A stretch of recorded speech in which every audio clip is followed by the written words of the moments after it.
My son abandoned me after heart surgery, then returned at 11 p.m. demanding inheritance. My name is Alistair Sterling, and I'm about to tell you how I taught my ungrateful son the most expensive lesson of his career. What he didn't know was that the embarrassing security guard father he'd spent 3 years hiding from his coworkers actually owned 58% of his company. And Monday morning, I was going to remind him exactly who signs his paychecks. For 3 years, Marcus told his colleagues at Meridian Digital Solutions that his dad was just a retired security guard who didn't understand business. He refused to bring me to company events. He'd changed the subject when coworkers asked about family. He was building his marketing career on the foundation of a supposed irrelevance. I signed nothing that night. I said nothing. I just waited for Monday. If you're watching this, please subscribe and let me know where you are watching from, especially if you've ever had family take your sacrifices for granted. This is the story of how 3 years of shame became one morning of justice. Let me start with how this pattern began. 3 years ago, Marcus landed his dream job at Meridian Digital Solutions as a marketing coordinator. I was proud. I'd worked 3 jobs putting him through business school, and finally he was making it. But something changed when he started climbing the corporate ladder. The first time I felt it was at his company's holiday party in December 2022. I wore my best suit, the one I'd bought for his college graduation. Marcus introduced me to his colleagues with obvious reluctance. "This is my father, Alistair," he said to his boss, Thomas Whitfield. No mention of my background, no stories about my work, just my name. When Thomas asked what I did for a living, Marcus jumped in quickly. "Dad's retired," he said. "Used to work security." The way he said security made it sound like an apology. Thomas nodded politely, but I caught the subtle shift in his expression. Security guard son, blue-collar family, different class. Marcus spent the rest of the evening steering conversations away from me. When his colleague Sarah Chen asked about my hobbies, Marcus interrupted with work talk. When another coworker mentioned that his dad was also retired, Marcus quickly changed the subject to quarterly projections. I went home early. Marcus didn't notice. The second incident was worse. 6 months later, Marcus invited me to lunch near his office. I thought we were rebuilding our connection. Instead, we ran into 3 of his coworkers at the restaurant. "Marcus!" one of them called out. "Who's this?" Marcus's face went red. This is my dad." "Great to meet you, Mr. Sterling," the woman said. "I'm Jennifer from accounts. What do you think of Marcus's new promotion to senior marketing director?" I started to answer, but Marcus cut me off. "Dad doesn't really follow the business stuff," he said. "He's more of a practical guy." Practical guy. Like I was some kind of simple-minded handyman who couldn't understand his sophisticated corporate world. But here's what Marcus never bothered to ask. How does a retired security guard afford a comfortable 2-bedroom apartment in downtown Austin? How does he pay for health insurance, car payments, and still have money left over for his son's birthday gifts? Marcus never questioned why I could afford to take him to dinner at expensive restaurants. Never wondered how I managed to help him with his student loan payments during his first year at Meridian. He was so busy being ashamed of my background that he never looked closely at my present. After that lunch, I made a decision. I started keeping track. I documented every dismissive comment, every time he avoided bringing me around his colleagues, every excuse he made for my existence. Marcus had worked at Meridian Digital Solutions for 3 years. In that time, he'd mentioned me to exactly 7 coworkers, and every single time he'd describe me as just a retired security guard, or doesn't understand business, or keeps things simple. Meanwhile, I was sitting on bank statements showing an investment portfolio worth $8.7 million. I owned 58% of Meridian Digital Solutions, and Marcus had no idea. See, I'd built my wealth slowly, quietly, over 30 years of careful investing and strategic business moves. I started Sterling Family Trust in 2018, 2 years before I officially retired from my security supervisor position. I'd been the majority shareholder of Marcus's company since 2019. The company he thought was too sophisticated for his old man to understand. But I kept quiet. I wanted to see how far this would go, how deep his shame ran, whether he'd ever choose respect over reputation. The answer came on a Friday night in November, when I collapsed in my apartment kitchen with crushing chest pain, and my son chose a weekend getaway over his father's heart attack. The heart attack happened at 6:47 p.m. on Friday, November 15th. I was making dinner when the pain hit like a sledgehammer to my chest. My left arm went numb. I managed to call 911 before everything went black. The paramedics found me unconscious on my kitchen floor. They rushed me to Methodist Central Hospital, where Dr. Sarah Coleman stabilized me in the emergency room. Marcus arrived at 7:23 p.m. I know the exact time because it's stamped on the visitor log. He stayed for 36 minutes. "Dad, you look fine," he said, checking his phone constantly. "The doctor said it was just a minor episode, right?" Dr. Coleman had actually said I'd suffered a moderate myocardial infarction and needed to stay for observation. But Marcus wasn't really listening. "Listen, I've got this important weekend retreat with my team," he continued. "We're finalizing the Q4 strategy presentation for the board. I can't miss it." "Board presentation?" I almost laughed. If only he knew who sat on that board. "The retreat's in San Antonio," Marcus said. "But I'll be back Sunday night. You'll be discharged by then, right?" He left at 7:59 p.m. Didn't ask if I needed anything. Didn't talk to the doctors. Didn't even wait to see if my condition stabilized. He just left. For the next 60 hours, I lay in that hospital bed thinking about 32 years of fatherhood. The Little League games I never missed. The college application essays I helped him edit. The business school graduation where I cheered the loudest. And now I was recovering from a heart attack alone because my son prioritized a work retreat over my health. On Sunday morning, Marcus sent a text. "Hope you're feeling better. Retreat going great. See you soon." No phone call. No check-in with the hospital. Just a casual text like I was recovering from a cold. That's when the stakes became clear. If I continued to accept this treatment, it would only get worse. Marcus had convinced himself that I was an embarrassment to be managed, not a father to be respected. He'd already started talking about my future in ways that made my blood run cold. 2 weeks earlier, during one of our increasingly rare phone calls, he'd mentioned looking into assisted living options. For me, said it would be better for both of us if I had professional care, and he didn't have to worry about me. I was 66 years old, in perfect health except for this recent cardiac episode, and completely capable of living independently. But Marcus saw me as a burden to be warehoused. The financial threats had started too. He'd begun asking pointed questions about my limited retirement savings and suggesting I consider moving somewhere more affordable. He'd even offered to help me budget, since I probably didn't understand modern financial planning. If I stayed silent, Marcus would continue pushing until he had control over my living situation, my finances, and my dignity. But he'd made one crucial mistake. He'd forgotten that quiet people often have the loudest secrets. While he was at his retreat, networking with colleagues and impressing executives with his strategic vision, I was making phone calls from my hospital bed. The first call was to Rebecca Martinez, my attorney. The second was to Thomas Whitfield, CEO of Meridian Digital Solutions. Marcus wanted to discuss my inheritance. Perfect. It was time for him to learn exactly what he stood to inherit. Marcus returned to my hospital room at 11:15 p.m. on Sunday. I was awake, reading a book on corporate governance. Ironic choice, considering what was coming. "Dad, we need to talk," he said, pulling up the visitor chair. His tie was loosened, his hair disheveled from travel.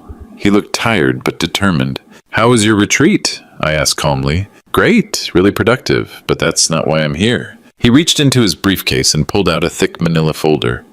Legal documents. My heart rate monitor started beeping faster. "I've been thinking about your situation," Marcus said, spreading papers across my bedside table. "This heart attack is a wake-up call. You need to start planning for the inevitable." Inevitable. Like my death was a quarterly deadline to be managed. "What kind of planning?" I asked. Marcus opened the folder. I could see legal letterhead, dense paragraphs of text, signature lines highlighted in yellow. "I had my lawyer draw up some paperwork," he said. "We need to get your affairs in order before anything else happens." I glanced at the documents. Sterling Family Trust Amendment, Asset Transfer Authorization, Power of Attorney Assignment. My son had spent his weekend retreat planning how to take control of my assets. "This is for your own good, Dad," Marcus continued. "You're getting older. This heart attack proves you can't handle the stress of managing finances anymore." "What finances?" I asked quietly. Marcus laughed. Actually laughed. "Dad, come on. I know money's tight. Your Social Security, whatever small pension you get from the security company, it's not much. But if we consolidate everything under my management, I can make sure you're taken care of. He leaned forward, his voice taking on that condescending tone I'd grown to hate. I understand business, Dad. I understand investments, tax strategies, estate planning. You've lived paycheck to paycheck your whole life. This is outside your wheelhouse. Outside my wheelhouse. Marcus, I said carefully, how much do you think I'm worth? He shrugged. I don't know, maybe 50,000 in savings? The apartment is probably worth 30,000 in equity. Your car's paid off, right? So maybe 80 grand total? $80,000. My son estimated his father's entire life's work at $80,000. The thing is, Marcus continued, pulling out more documents, if we don't plan this properly, taxes will eat up half of whatever you leave behind. But if we transfer assets now, while you're alive, we can minimize the tax burden. Transfer to whom? To me, obviously. I am your only child. This inheritance is going to come to me eventually anyway, right? So let's do it smart. He slid a pen across my bedside table. Just sign here, here, and here, he said, pointing to the highlighted lines. The lawyer explained everything. I become the trustee of your assets. You still get monthly distributions for living expenses, but I handle all the investment decisions. Monthly distributions, like an allowance for a child. What if I don't sign? I asked. Marcus's expression hardened. Dad, let's be realistic. You're 66 years old. You just had a heart attack.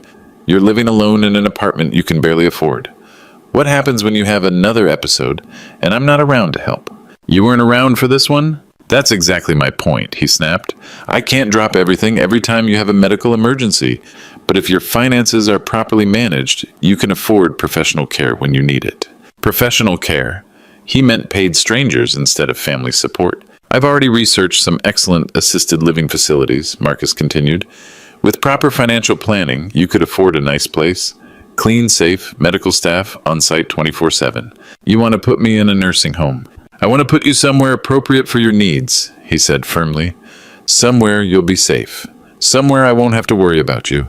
The heart rate monitor was beeping steadily now, but not from cardiac stress. From pure cold anger. Sign the papers, Dad, tonight, before you get discharged tomorrow. I looked at my son, really looked at him. Designer suit that costs more than most people's monthly rent. Swiss watch that costs more than my supposed monthly income. Leather briefcase that costs more than my supposed savings account. All funded by salary from a company I owned. Marcus, I said quietly, do you know what I did during my 30 years in security? He waved his hand dismissively. You checked badges, walked around buildings, filed incident reports. Dad, we've been through this. Actually, I was a security supervisor for the last 15 years. I managed teams, wrote protocols, handled corporate contracts. Okay, fine. Supervisor, it's still... I worked with executives, Marcus. I sat in on board meetings when security issues arose. I learned how businesses operate from the inside. Dad, that's not the same as... I know what shareholders' agreements look like, I continued. I know what asset transfer documents look like. I know what trustee appointments look like. Marcus paused. Something in my voice was different. And I know what 58% ownership looks like. What are you talking about? I reached into my bedside drawer and pulled out my own folder. The one Rebecca Martinez had couriered over an hour ago. I'm talking about Sterling Family Trust, I said, opening the folder. Established in 2018. Primary asset, majority shareholding in Meridian Digital Solutions. Marcus went very still. I'm talking about $8.7 million in investment assets. His face went white. I'm talking about your inheritance, son, the one you're so eager to manage. I set the papers on his lap. The inheritance you just tried to steal from a hospital bed. Marcus stared at the documents. Corporate shareholding certificates, bank statements, trust documentation. His hands were shaking. This is impossible, he whispered. Monday morning, you're going to find out exactly how possible it is. Marcus sat in stunned silence, staring at the documents like they were written in a foreign language. This can't be real, he finally said. You're a security guard. I was a security supervisor, I corrected. There's a difference. His hands trembled as he flipped through the shareholding certificates. Meridian Digital Solutions. Sterling Family Trust. 58% ownership. Where did this money come from? He demanded. 30 years of careful investing, I said calmly, starting with night shift differential pay that I put into index funds. then stock options from companies I worked with on security consulting contracts. Marcus's mouth opened and closed like a fish gasping for air. You don't understand, he stammered. I work at Meridian. I would know if... Would you? I interrupted. When's the last time you looked at the company's shareholder registry? When's the last time you attended a board meeting? I'm not senior enough for... Exactly. I pulled out another document. Company organizational chart. Board of directors. Sterling Family Trust listed as majority shareholder. I acquired my stake gradually between 2019 and 2021, I explained. The founder needed capital for expansion. I provided it in exchange for equity. Marcus was shaking his head. No, this is some kind of scam. You're being taken advantage of. Some financial advisors sold you fake documents. Rebecca Martinez drew up these papers, I said. You can verify her credentials. Harvard Law School, corporate securities specialist, 20 years experience. I watched my son's face cycle through denial, confusion, and growing panic. But you live in that tiny apartment, he said desperately. You drive an old Honda. You shop at discount stores. I choose to live modestly. Why? Because I wanted to see who you really were when you thought I had nothing. That hit home. Marcus flinched like I'd slapped him. I wanted to see if you'd love me for being your father or only respect me for having money. Dad, I do respect... You spent 3 years telling people I was just a security guard, I said quietly. You refused to bring me to company events. You tried to hide me from your professional life. Marcus's face was red now. That's not... I was protecting you. From what? From feeling out of place. Those people are VPs and directors and what? I couldn't handle talking to executives? You don't understand that world. I smiled coldly. Marcus, I've been to more board meetings than you have. He stared at me. Sterling Family Trust sends a representative to quarterly shareholder meetings. Guess who that representative is? The color drained from his face. You've been in meetings with me. Not with you. Above you. I let that sink in for a moment. Thomas Whitfield reports to me, I continued. The board reports to me. Your entire company reports to me. Marcus was hyperventilating now. This is insane. If you own the company, why didn't you tell me? Because I wanted to see what kind of man I'd raised. And I looked at the inheritance papers scattered across my hospital bed. The papers he'd brought to manipulate a sick old man into signing away his assets. I'm disappointed. Marcus jumped to his feet. Dad, if this is real, if you actually own Meridian, then everything changes. We can work together. I can help you run things. We can be partners. Partners? I raised an eyebrow. 5 minutes ago, you wanted to put me in assisted living. I was trying to help. You were trying to steal. That's not fair. Fair? I sat up straighter in my hospital bed. You abandoned me during a heart attack to go on a work retreat. You came back with legal papers to take control of my assets. You talked about warehousing me in a nursing home.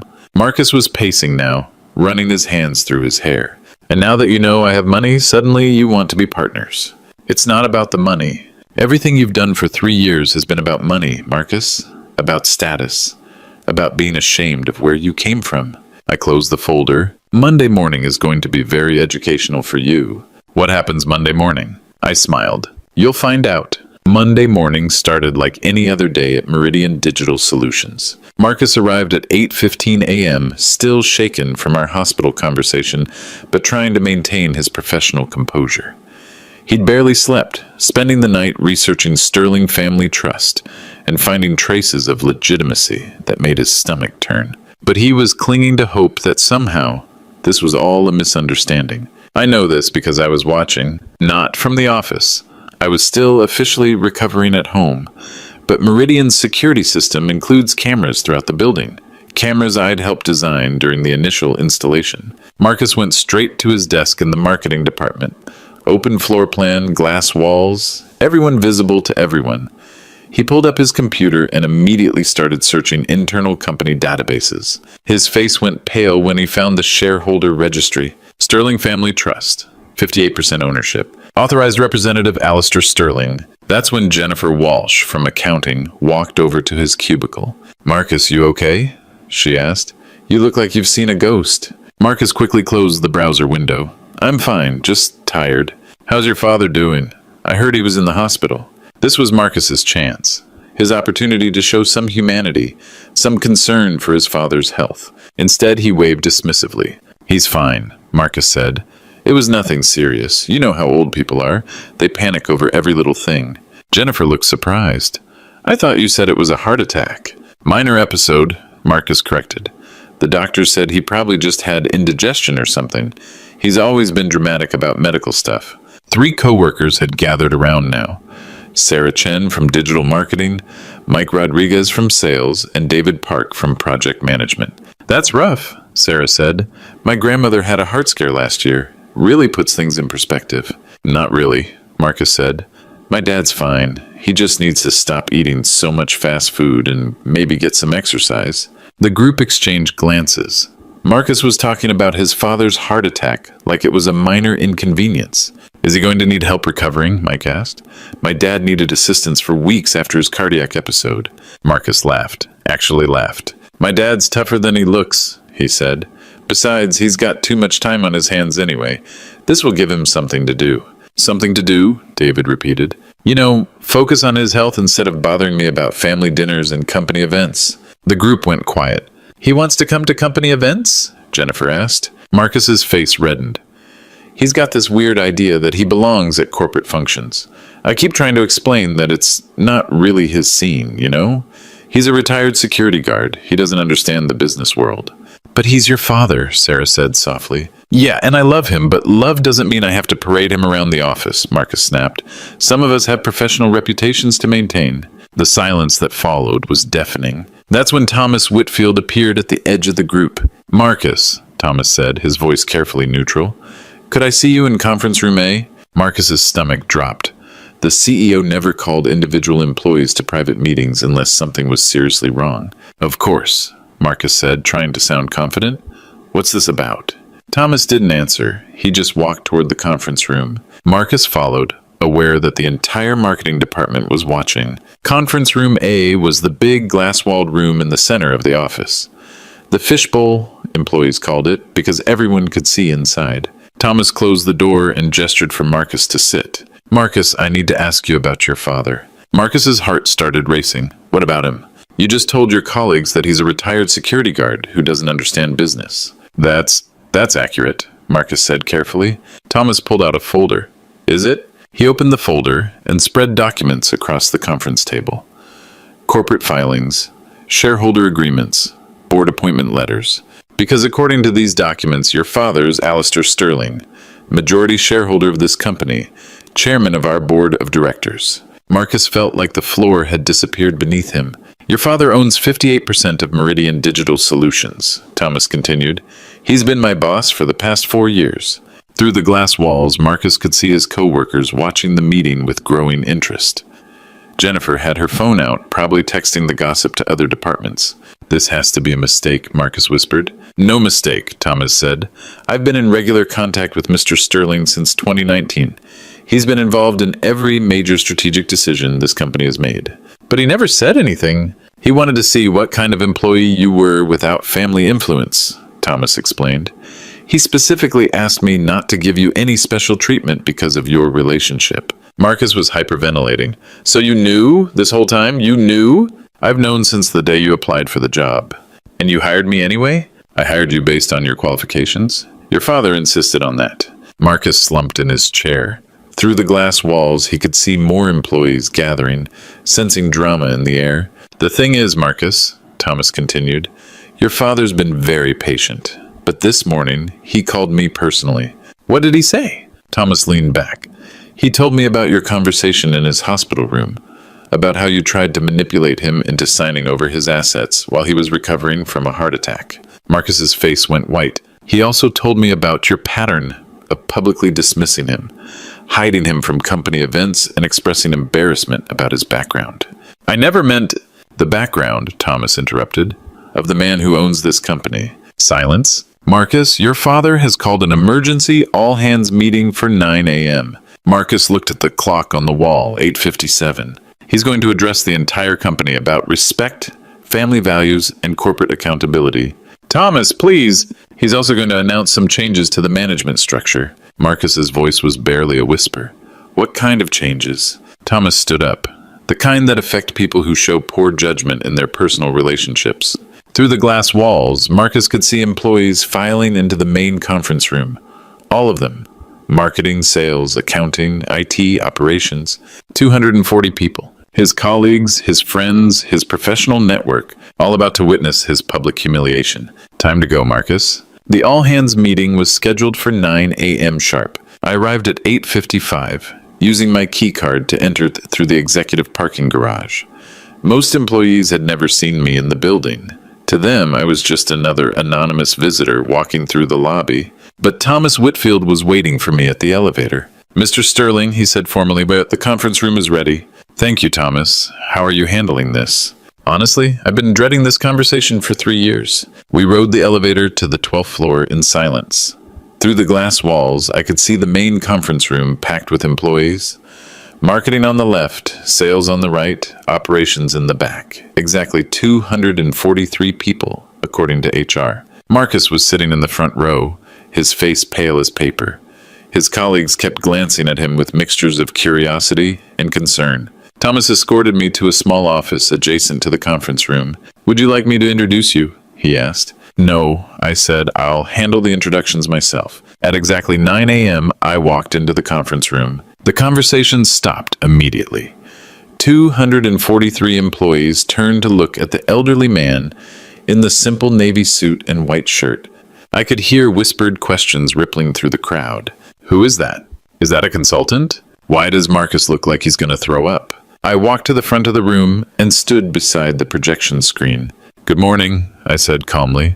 "For those who don't know me, my name is Alistair Sterling." A few gasps from the marketing department. They'd heard that name before. "I'm the majority shareholder of Meridian Digital Solutions. I own 58% of this company." The room erupted in surprised murmurs. Employees turning to each other, trying to process this information. Marcus slumped lower in his seat. "I'm also the chairman of your board of directors," I continued, "and I've been involved in every major decision this company has made since 2019. The murmurs grew louder. People were looking around, trying to understand why they'd never seen me before. "Most of you have never met me because I prefer to operate behind the scenes. I trust Thomas and the management team to handle day-to-day operations while I focus on strategic oversight." I paused, scanning the faces in the room. "But today I'm here to address a personal matter that has become a professional concern." Complete silence now. "You see, my son works here." Every head in the room turned to look at Marcus.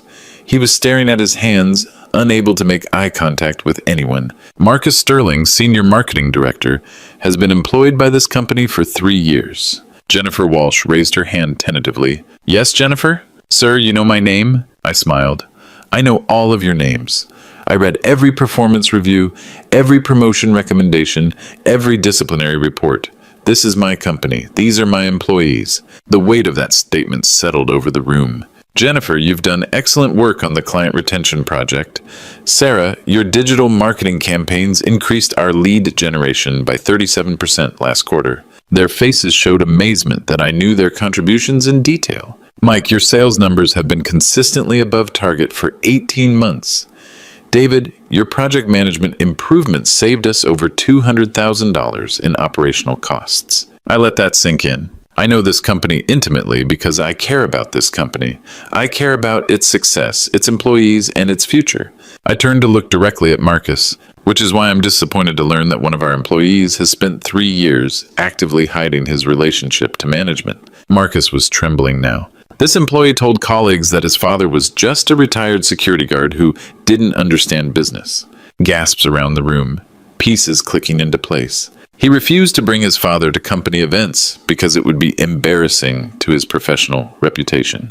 I could see employees looking at Marcus with shock and disgust. He dismissed his father's background as irrelevant and described family interactions as burdensome interruptions to his career advancement. "Mr. Sterling," Sarah Chen called out, "are you saying Marcus is your son?" "Yes, Sarah, Marcus is my son." The room exploded in whispers. "The son who was ashamed of the father who owns his company," I continued. "The son who thought his promotion potential would suffer if colleagues knew about his family connection to ownership." Marcus finally looked up, his eyes pleading. "Dad, please." "The son," I said, raising my voice slightly, "who abandoned me in a hospital bed during my heart attack to attend a work retreat." Audible gasps throughout the room. "And then visited me at 11 p.m. with legal documents designed to steal my assets while I was recovering." The room went dead silent. You could have heard a pin drop. Marcus stood up shakily. Dad, that's not how... Sit down, Marcus. The command in my voice made him collapse back into his chair. For 3 years, I've watched my son build his career on a foundation of shame about his family. I've listened to him dismiss my life's work as irrelevant. I've watched him treat me like an embarrassment to be managed. I pulled out the legal documents from Sunday night, and yesterday he tried to manipulate his way into controlling my estate by convincing me I was too incompetent to manage my own finances. I held up the papers for everyone to see. These are asset transfer documents he brought to my hospital room. His plan was to become trustee of what he assumed was my modest retirement savings. The room was riveted. He estimated my total worth at $80,000. A few nervous laughs from the audience. He was off by approximately $8.6 million. Stunned silence. Marcus, I said, looking directly at my son, you spent 3 years being ashamed of a father who could have changed your life with a single phone call. Who could have fast-tracked your career, opened doors, provided opportunities you never dreamed of. His face was streaked with tears now. Instead, you chose to see me as an obstacle to your success, rather than the foundation of it. I turned to address the room again. This brings me to today's announcement. Effective immediately, Meridian Digital Solutions will be implementing new policies regarding respect, family values, and professional integrity. Thomas stood up and began distributing packets to department heads. First, we're establishing a family appreciation program. Employees who demonstrate strong family relationships and respect for their parents will receive priority consideration for advancement opportunities. Approving murmurs from the audience. Second, we're creating an ethics review board to investigate any instances of employees misrepresenting their backgrounds or family relationships for professional gain. Marcus was crying openly now. Third, we're terminating the employment of Senior Marketing Director Marcus Sterling, effective immediately. The room gasped collectively. Wait, Jennifer called out. Mr. Sterling, he's your son. Yes, I said firmly. He's my son, and that's exactly why this action is necessary. I walked over to Marcus's chair. I will not enable disrespect, manipulation, or dishonesty. Not from my employees, and certainly not from my family. Marcus looked up at me with desperate eyes. Son, you had every advantage. Love, support, education, opportunity. And you chose to be ashamed of all of it. Dad, I'm sorry. Sorry isn't enough anymore, Marcus. Actions have consequences. I turned to Thomas. Security will escort Mr. Sterling from the building. His access cards will be deactivated immediately. Thomas nodded and gestured to 2 security guards waiting by the door. As they approached Marcus's seat, I addressed the room one final time. Let this be a lesson to everyone here. Respect isn't negotiable. Gratitude isn't optional. And family isn't something to be ashamed of, regardless of your position on the org chart. Marcus stood up slowly as the security guards reached his row. Dad, he whispered, please don't do this. I spent 30 years building something, I said quietly. You spent 30 seconds trying to tear it down. The security guards gently took Marcus's arms. Some lessons cost a career, son. This one cost you both. As they escorted him from the room, I could see 242 faces staring at me with a mixture of shock, respect, and understanding. Justice isn't always pretty, but it's always necessary. The security escort from the building was just the beginning. By Monday afternoon, Rebecca Martinez had initiated a comprehensive legal action designed to ensure Marcus understood the full scope of his choices. First, the employment termination. Marcus's final paycheck included 2 weeks severance per company policy, minus deductions for his company laptop, access cards, and parking pass. Total amount, $3,247.83. But the termination was for cause: breach of professional ethics and misrepresentation of material facts to colleagues. This classification made him ineligible for unemployment benefits and severely compromised his ability to find comparable employment. Rebecca had documented everything. 3 years of recorded statements where Marcus misrepresented his family background, internal emails where he had actively discouraged HR from inviting me to company events, performance reviews where he had claimed credit for strategic insights that were actually conversations we'd had at dinner. Second, the non-compete enforcement. Every employee at Meridian Digital Solutions signed a 12-month non-compete agreement. For most employees, this was a formality rarely enforced. For Marcus, we enforced it to the letter. Rebecca sent notices to every major marketing agency in Austin, Dallas, and Houston. Marcus Sterling was prohibited from working in digital marketing, client relations, or strategic communications for any company in Texas for exactly 12 months. The notices included copies of his termination documents and a summary of the ethical breaches that led to his dismissal. Within 48 hours, Marcus discovered that finding new employment would be virtually impossible. Third, the reference problem. When potential employers called for references, Thomas Whitfield answered honestly. Marcus Sterling worked here for 3 years as senior marketing director. He was terminated for ethical violations related to misrepresentation and professional dishonesty. I cannot recommend him for positions requiring integrity or family loyalty. Legal? Absolutely. Devastating? Completely. Fourth, the apartment situation. Marcus's luxury apartment lease was $4,200 per month. His car payment was $847 monthly. His credit card minimum payments totaled $1,200. Without employment and with his bank account containing less than $8,000, Marcus had approximately 6 weeks before financial collapse. He called me Wednesday evening. "Dad, please, I'm begging you. I'll lose everything." "Everything?" I asked calmly. "You mean the lifestyle you funded with salary from my company while being ashamed of my existence?" "I made a mistake." "You made 3 years of deliberate choices, Marcus. I'll apologize publicly. I'll make it right." "How?" He was crying again. "I don't know. Just tell me how to fix this." I let the silence stretch. "Marcus, do you remember when you were 12 and you stole $20 from my wallet?" "Dad, what is that?" "Do you remember what I told you about consequences?" He was quiet for a long moment. "You said that sorry doesn't undo the action, that consequences teach lessons that words can't." "Exactly. But this is my life."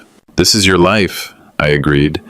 "The life you built on a foundation of shame about your family.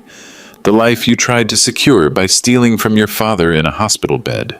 "I wasn't stealing." "You brought legal documents designed to transfer my assets to your control while I was medically compromised. In most states, that's called elder abuse." The phone went quiet. "Here's what's going to happen, Marcus. You're going to learn what it feels like to have nothing. You're going to understand what it means to struggle financially. You're going to experience the humility that you tried so hard to avoid." "For how long?" "That depends on you." "What do you mean?" "When you're ready to have an honest conversation about respect, family, and the choices you've made, call me, not before." "What if I lose the apartment?" "Then you'll learn what your grandfather learned when he immigrated here with nothing. You'll figure it out." "Dad, please." "I love you, Marcus. I've always loved you. But love doesn't mean enabling destructive behavior." I hung up. Fifth, the social consequences. Word spread quickly through Austin's business community. A son who betrayed his father.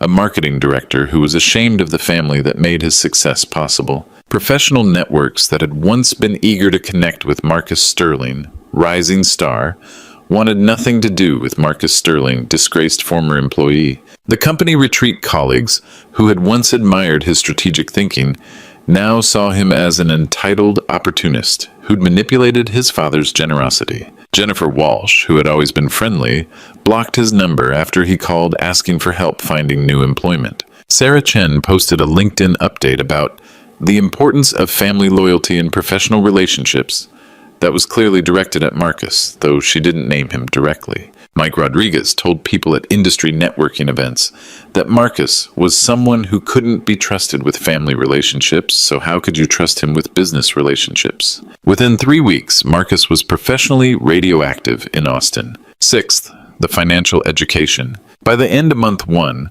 Marcus had burned through his savings, paying rent and minimum credit card payments. By month 2, he was behind on his car payment. By month 3, he was working part-time at a coffee shop in Round Rock, 40 minutes from his old apartment, making $12,050 per hour. The BMW got repossessed in week 11. The luxury apartment lease was broken in month 4, with Marcus moving to a studio apartment for $950 per month in a less desirable part of town. He was learning slowly and painfully what financial vulnerability felt like. He was discovering what it meant to be dismissed by people who had once respected him. He was experiencing the exact type of class-based humiliation he'd been so desperate to avoid. The difference was that my humiliation had been undeserved. His was entirely self-inflicted. 7 months after his termination, Marcus called again.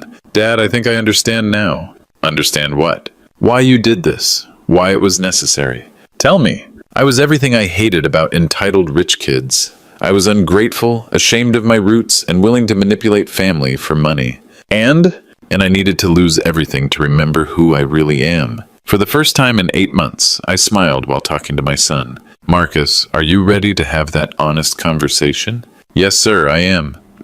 1 year after Marcus's termination, the marketing industry in Austin had reached its own verdict. The story had become legendary.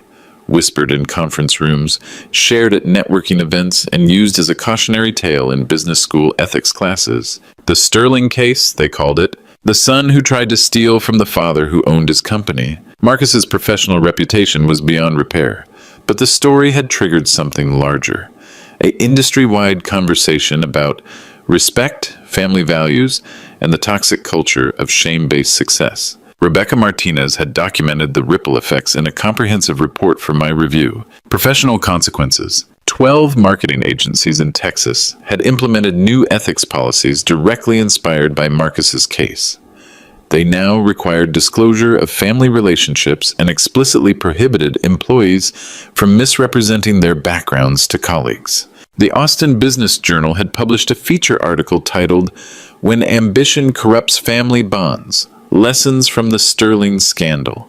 The article didn't name Marcus directly, but it described his behavior pattern in detail and included interviews with workplace culture experts about the dangers of shame-based professional advancement. Thomas Whitfield had been invited to speak at 6 industry conferences about corporate values and family integrity. His presentations used Marcus's story, with names changed, as a case study in why character matters more than credentials. The Texas Marketing Association had added a new section to their Code of Ethics, specifically addressing family respect and authentic professional relationships. Financial consequences. Marcus's attempted comeback had failed spectacularly. After 7 months of financial struggle, he'd tried to launch his own consulting practice.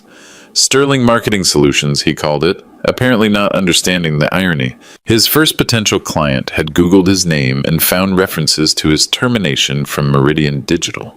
The client withdrew from negotiations immediately. His second potential client was referred by a former colleague.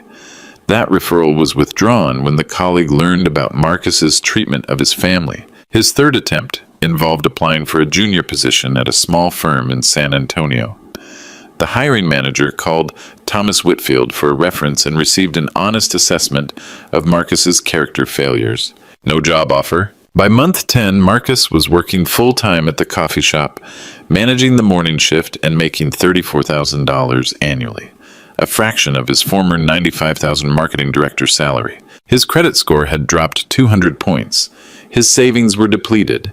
His professional network had evaporated. Social consequences. The most devastating impact wasn't financial, it was social. Marcus had learned what it felt like to be dismissed by people who once respected him. Former colleagues crossed the street to avoid conversations with him. Professional mentors stopped returning his calls. Industry contacts, who had once valued his strategic insights, now saw him as someone who couldn't be trusted with basic human relationships. His dating life had collapsed when potential partners learned about his treatment of his father. If he could manipulate his own father during a medical emergency, one woman told her friends, what would he do to someone he's known for 6 months?